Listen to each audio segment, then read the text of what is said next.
Hey, welcome back to Bane's Bites. I'm Bane, and today I've got Bane's buddy with me. Assistant Chef Richard.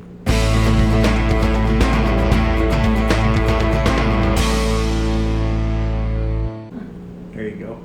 Bane's buddy. Not assistant to the chef. We're going to be doing something fun, something different. We're going to make some pancakes with a special flair, so let's kick it off. So in a large bowl, we're going to whisk together the flour, Okay. sugar, Okay. baking powder, Sounds good. yep, cocoa powder, Awesome. and salt. Perfect. We're going to take 1.5 cups of all-purpose flour. So 3 of these half cups. Okay, well, we're kind of spilling it anyway. So we want to kind of pack it in there to make sure we get good half cups. 1. It's nice not having to measure. I like this. 1.5-ish cups of flour. 1.5, yep. All right, let's get 3 tablespoons of sugar in. Yep. Now you can pour from the bag or you can scoop from the bag, and I guess we use different methods. You know that would have worked. 2 and Really, it's whatever you feel like. 3. Now we're going to take 1 tablespoon of baking powder. See, we have the lip in there, so we can just kind of... That's a happy little tablespoon. Little Bob Ross action. Mm-hmm. All right, Get so this whisk together.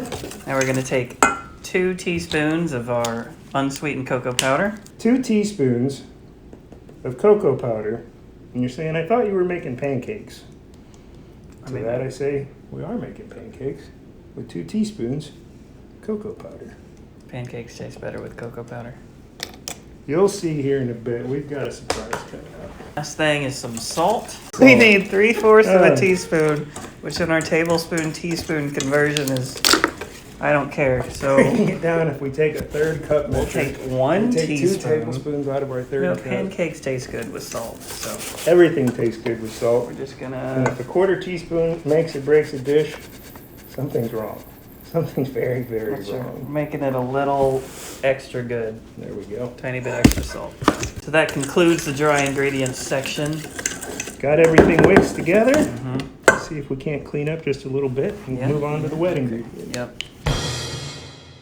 What movie do I wish life was more like? I mean, I like the movie Inception. We were talking about that one earlier. It'd be really cool if you could like hop into your dream and then hop into another dream and then hop into a third dream and then spend like 50 years there and it'd only be one night.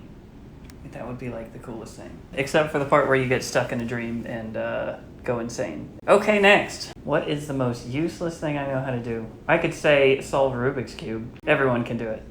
It's all over the internet. When I was growing up, solving a Rubik's Cube in like 2 minutes, 3 minutes, that was like, can't believe it. Now these kids nowadays are doing it in 12 seconds, 20 seconds. I can't. Kids. I got pretty into Pokemon Go. You've heard of that. You know, you catch Pokemon on your phone. And one week in the summer, I went, and this girl right here was new to town. Is that my cute Playing sweater to see? Pokemon Go. We met, and you know, the rest is history. So you know, guys, play Pokemon Go. Hey, buddy.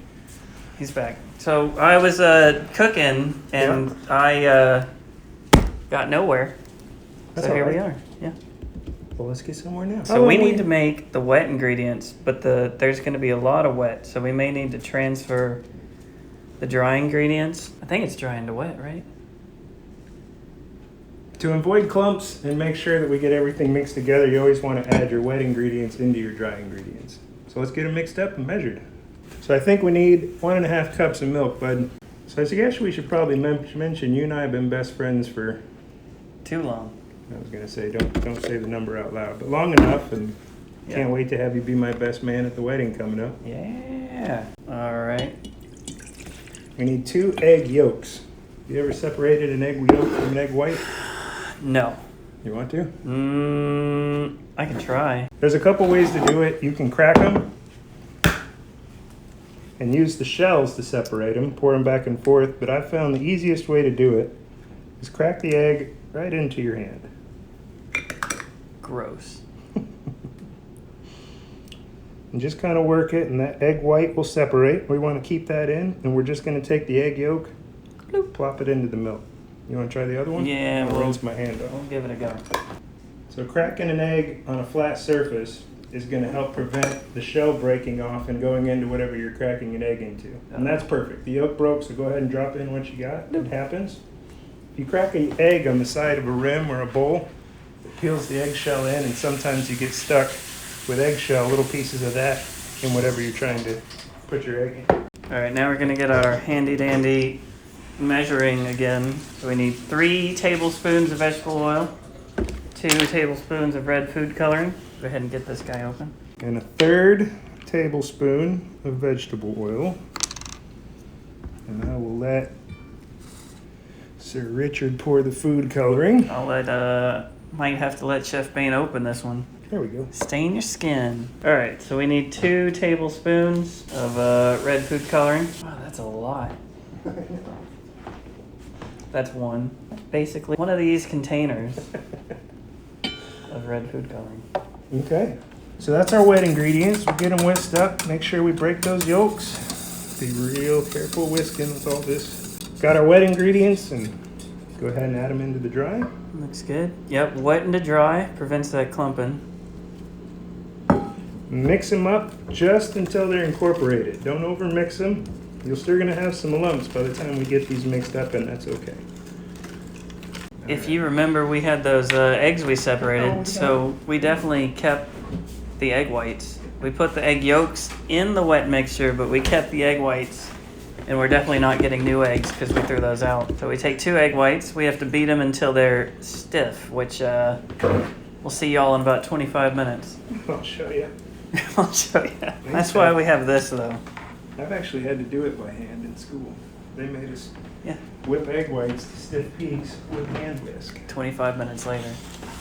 Let's see if we can't do this again now. Flat surface. Keeps the shell from going inside the egg.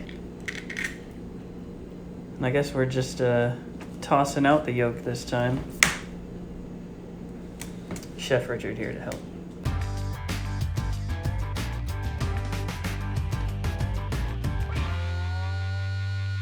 Now I got 2 egg whites. If you ask me, it's more like egg yellows, but they call it egg whites. So we're gonna take the egg whites, put them into a little bowl so that we can take a mixer to it. How'd you get on that side? Magic. The difference between stiff peaks is once you whip your egg whites up, you'll start to see peaks form, and you see how they kind of roll over when I lift them. We want to get stiff peaks to a point to where when you lift, they stay right there on the edge, so a little bit more. Are there any other type of peaks you can have, like snowy peaks? Soft peaks and stiff peaks. And the soft peaks are when they kind of stay over, but here's your definition of a stiff peak. Ah, look at that. Got 2 egg whites. It's Looks crazy how good. 2 egg whites go from what they were to Right, what they there are was now. like a tiny bit of egg white, now there's a big fluffy mess. And we're just gonna pour it? It's like a blizzard. We're going to take 1/3 of our egg whites. We're going to gently fold them in and incorporate them. And what we're doing with these egg whites we just whipped up is adding air into them. You want to be real careful when mixing whipped egg whites, because the whole point is to keep these light and fluffy and not let them lose all the air that we put into. So this first third you want to get mixed in really well. And then now that we've got some air into the batter, we're going to add the rest of the egg whites and fold them in very, very carefully so we don't break them. Getting them mixed in. No mixer on this part. No mixer on this part. All That's by hand. exactly right. Gently fold them in.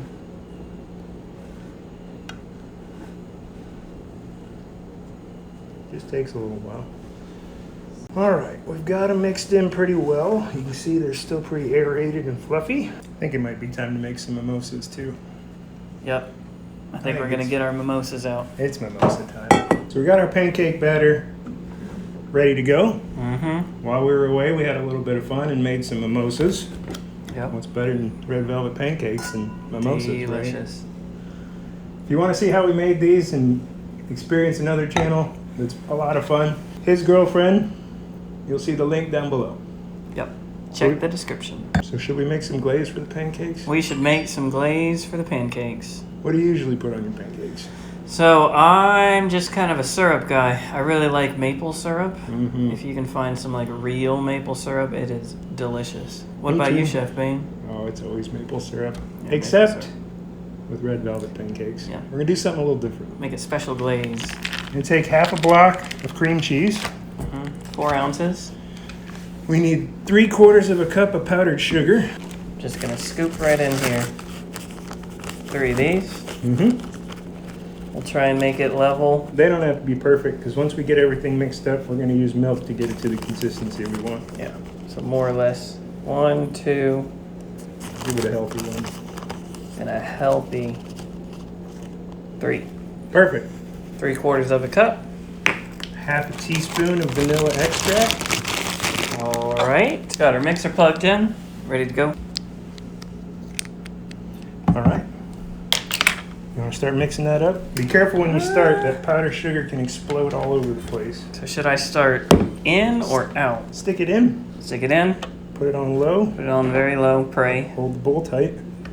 Kind of goes everywhere. We'll go ahead and add some milk right now.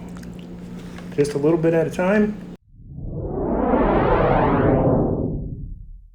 A little thick. A little thick, yeah. You want it to be a little runny. We'll put another splash of milk in. Give it another little mix. That looks That looks drizzly. better.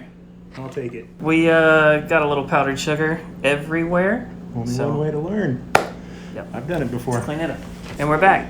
We're back. A little bit of cleaning done. We've got a griddle set up here. Preheating it. Got it set for about 350. 350, 375. We'll let that get heated up. What should we do until then? Little runoff area. I think we should take a couple questions, Chef Bain. All right. You have any questions? Let's see what the world has to ask us. This feels hot. We getting hot? Hot, hot, hot, hot. Would you rather have a rich friend or a loyal friend? Loyal. I'd rather have a rich uncle.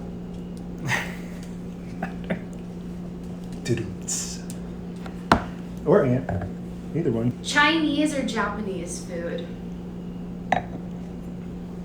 Both. That, yeah. No, this or that. Gotta pick. This, then that. Okay, so Japanese, you have like takoyaki, sushi, ramen. Broad spectrum, have to choose Chinese. There's way more diversity there. I mean, I like American Chinese food. I've had Chinese food, and it's good. It can be. But I'd probably choose Japanese food over That's fair. Chinese food. But I American choose- Chinese food versus Japanese food, that's a hard one. I still choose both.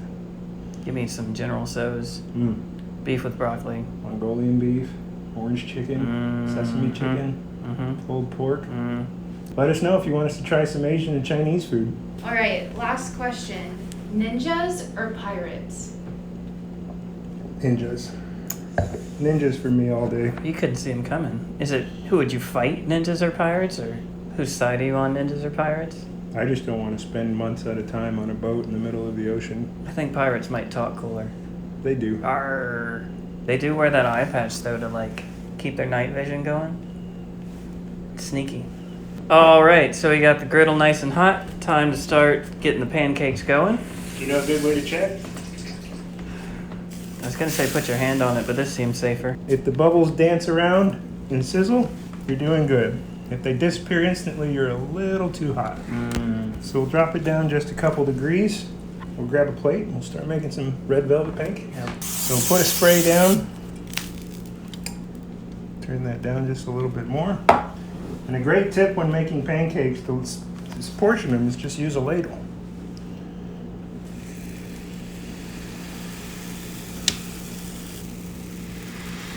spread out your pancakes. Looking good. Oh.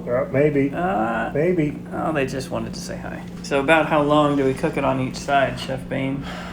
What I look for when I'm cooking pancakes is you kind of watch the edges and you'll see them start to set. Depending on your batter or your mixture, you may see bubbles rise and fall or bubbles rise and not pop. Yep. That's a good indicator. But you want to wait till you see the edges kind of start to dry up and you can see it setting there on the bottom. You get to a certain point, you can take a peek, but as you see it break like that, I know we're not there yet. Right, you want it to be like one solid piece Yep. when you're flipping it. Yeah, they smell good. They smell real good. I'm not lying. Got the kitchen going. There we go. Nice, easy flip. A little bit of color. Looks good. This one. Nope. yeah, that looks good. Give that one just a minute. They don't have to be perfect. Now, They'll be delicious. What I can tell you is they may not be the prettiest pancakes. I bet they taste pretty They'll good. be delicious. At least you know they were homemade and didn't come out of a factory. Mm-hmm. This ain't no Eggos. What do you look for when they're done?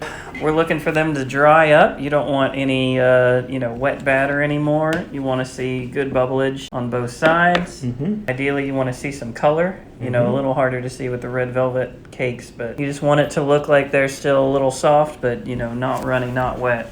Yep. Looks like both sides are set pretty well. I think we're ready to pull them off. Mm-hmm. Get these covered up with a paper towel real quick. Help them keep the heat while I cook mine. There you go. So we got another about half a ladle full. What's the problem, Chef Bean?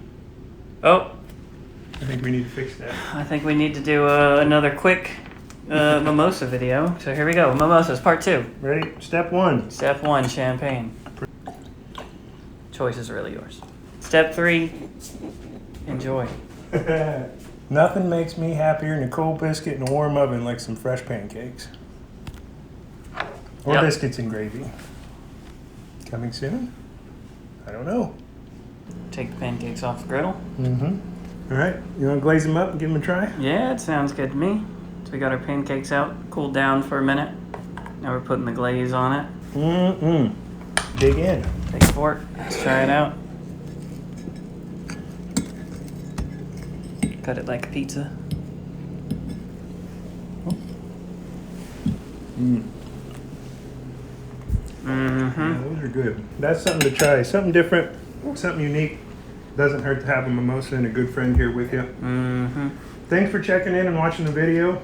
Like and subscribe if you enjoyed it. And if you have any suggestions for future videos you want to see, shoot them down in the comments. Ooh, doggy, those are good. These are delicious. They're really good.